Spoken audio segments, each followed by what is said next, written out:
تعالوا النهاردة نعمل الملفيه. عشقي بصراحة، بموت فيه وهو سهل جدا، ما بياخدش اي وقت.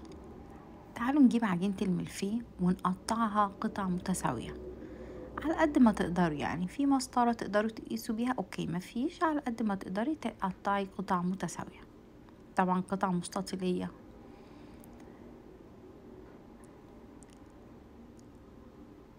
قطعناه قطع متساوية دي هنرصه في صاج جنب بعض ونغطيه بورقة تانية ونحط عليه صاج تاني وندخله في الفرن، او تعملوه زي ما انا هعمله كده. انا حطيته في الفرن عادي على درجة 180.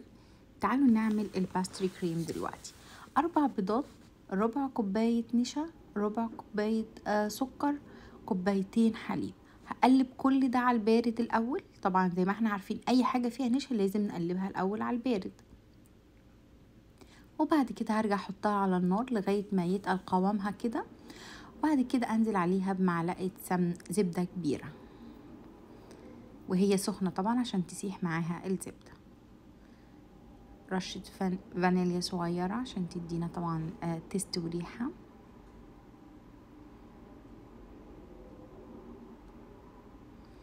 بعد كده هفضيها في طبق واغطيها كويس جدا عشان ما تعمليش طبقة اللي هي بتاعت الوش دي. لازم اغطيها كويس كده واخلي الكيس البلاستيك لازق عليها او البلاستيك راب لازق عليها. هركنها على جنب دلوقتي. طلع معانا الباف بيستري اهو. اول حاجة علشان هو نفخ معانا وان احنا نقدر نحط عليه الطبقة التانية، بعمل ايه؟ بدوس عليه بايدي، بنزل النفخ ده عليه كله واروح مفضياه في طبق على جنب. طبعا احنا ما بنرميش حاجة. وبعد كده ابدأ احط عليه الكريمة. اجي الطبقة اللي من فوق مش هحطها وشها يبقى فوق، لا وشها هيبقى لتحت اهو. بصوا انا قلبتها، خليت الوش اللي من تحت هو اللي انا هحط عليه شوكولاتة. احط الشوكولاتة عادية سادة طبعا، اي نوع شوكولاتة انتوا بتفضلوه، عليه معلقة زيت عشان تدينا اللمعة. سيحناها وحطيناها على الوش زي ما احنا شايفين.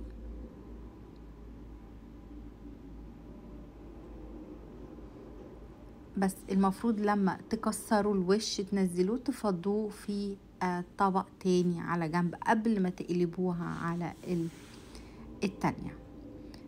وبقى عندنا جاهز اهو. في اسهل من كده؟ مفيش. وبالهنا والشفا.